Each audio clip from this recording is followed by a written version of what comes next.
Good morning बच्चों, ध्यान दीजिएगा। आपका जो टॉपिक था वो प्रकाश का परावर्तन से संबंधित है ना। प्रकाश का परावर्तन के बारे में पढ़ने से पहले आप सर्वप्रथम आप प्रकाश के बारे में ध्यान देंगे। प्रकाश क्या है? प्रकाश ऊर्जा का वह स्वरूप है।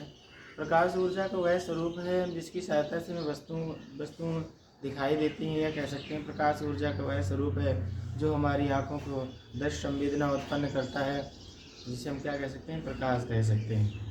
प्रकाश के गुण भी ध्यान रखेंगे। प्रकाश की जो प्रॉपर्टीज़ हैं, प्रकाश के गुण क्या है? प्रकाश के निम्नलिखित गुण है। प्रकाश एक सीधी रेखा में चलता है।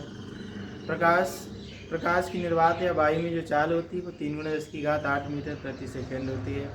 प्रकाश में बहुत सी घटनाएं घटित होती हैं। प्रकाश में परावर्तन होता है, प्रकाश में अपवर्तन होता है, प्रकाश में वर्ण विक्षेपण होता है, प्रकाश में विवर्तन भी होता है, व्यतिकरण भी घटित होता है, आदि घटनाएं घटित होती हैं। बच्चों, आपकी जो 10th के सिलेबस में केवल परावर्तन और अपवर्तन और वर्ण विक्षेपण के बारे में आपके सिलेबस में मिलेगा, जैसा कि आपको आगे पढ़ाएंगे तो देखेंगे आप लोग।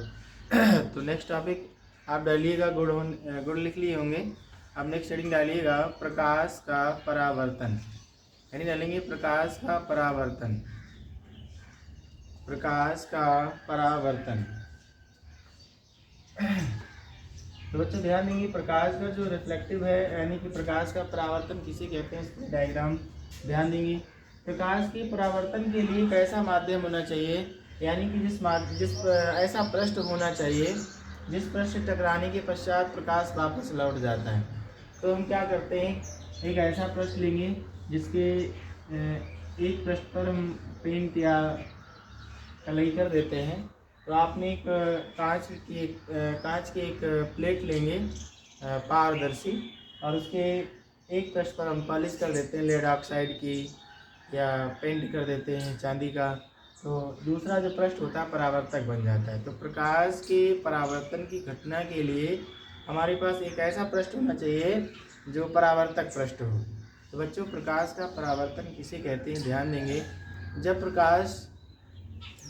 प्रकाश की किरण किसी ऐसे तल से टकराती है, जब प्रकाश किरण किसी ऐसे माध्यम से टकराती है जिससे टकराने के पश्चात प्रकाश की किरण वापस उसी माध्यम में लौट जाती है, तो लौटने की घटना को प्रकाश का परावर्तन कहते हैं। चित्र के अकॉर्डिंग समझिएगा।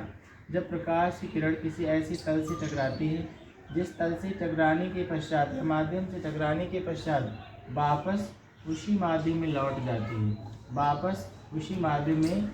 जाती है, तो लौटने की इस घटना को प्रकाश का परावर्तन कहते हैं।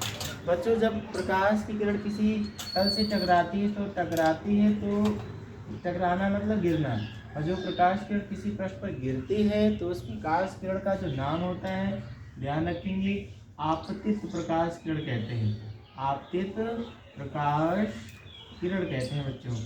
ये हो गया आपतित प्रकाश किरण। जो प्रकाश किरण पृष्ठ से टकराने के पश्चात वापस लौट जाती है, जब रिटर्न होती है तो रिटर्न होने के पश्चात आपतित प्रकाश किरण परावर्तित बन जाती है, परावर्तित प्रकाश किरण बन जाएगी। ये हो जाएगी परावर्तित प्रकाश किरण, बच्चों हो जाती है परावर्तित प्रकाश किरण। इसके बाद एक नेक्स्ट पॉइंट आता है अविलंब।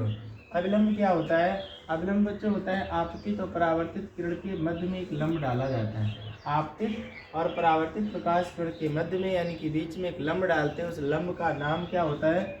उस लंब का नाम होता है अविलंब। क्या होता है? उस लंब का नाम होता है अविलंब। उसे कहते हैं अविलंब, उसे अविलंब कहते हैं बच्चों। इसके पश्चात कुछ कोण भी बनते हैं। कुछ कोण मतलब एक आपतन कोण बनता है, एक परावर्तन कोण बनता है। आपतन कोण क्या होता है, ध्यान रखेंगे। ये आपतित प्रकाश किरण और ये अविलंब है। आपतित प्रकाश किरण और अविलंब के साथ एक कोण बनता है, उस कोण को हम आपतन कोण कहते हैं। क्या कहते हैं? उस कोण को कहते हैं बच्चों आपतन कोण।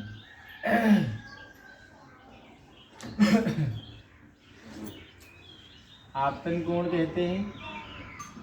जब प्रकाश की किरण लौट जाती है, परावर्तन की पोजीशन में हो जाती है, तो परावर्तित प्रकाश किरण और अविलंब, परावर्तित प्रकाश किरण और अविलंब के साथ भी एक कोण प्राप्त होता है, जिस कोण का नाम है परावर्तन कोण। क्या कहते हैं? जिस कोण को बच्चों कहते हैं परावर्तन कोण। आपतन कोण और परावर्तन कोण, इस तरीके से प्रकाश की परावर्तन घटना घटित होती है। ध्यान रखेंगे, पुनः समझिएगा, प्रकाश का परावर्तन किसे कहते हैं?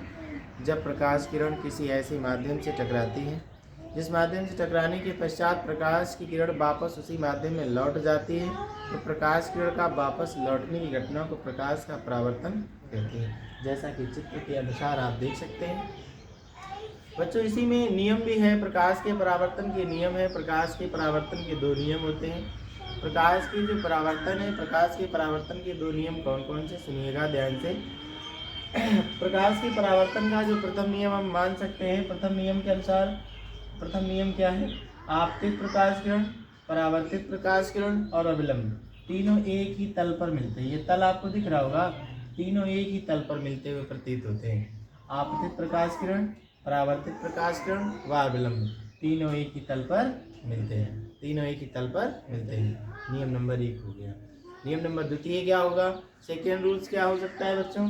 द्वितीय नियम के अनुसार आप ध्यान दीजिएगा, आपतित प्रकाश किरण और अविलंब के साथ जो आपतन कोण बनता है, आपतन कोण, परावर्तित प्रकाश किरण और अविलंब के साथ जो कोण बनता है, परावर्तन कोण, बच्चों ये आपस में बराबर होते हैं। प्रकाश के परावर्तन के द्वितीय नियम के अनुसार ध्यान रखेंगे, आपतन कोण जो होता है वो सदैव परावर्तन कोण के बराबर होता है। ये आपका प्रकाश के परावर्तन के द्वितीय नियम है। ठीक है, इस तरीके से आप डायग्राम को बना लीजिएगा, तो लिखिएगा।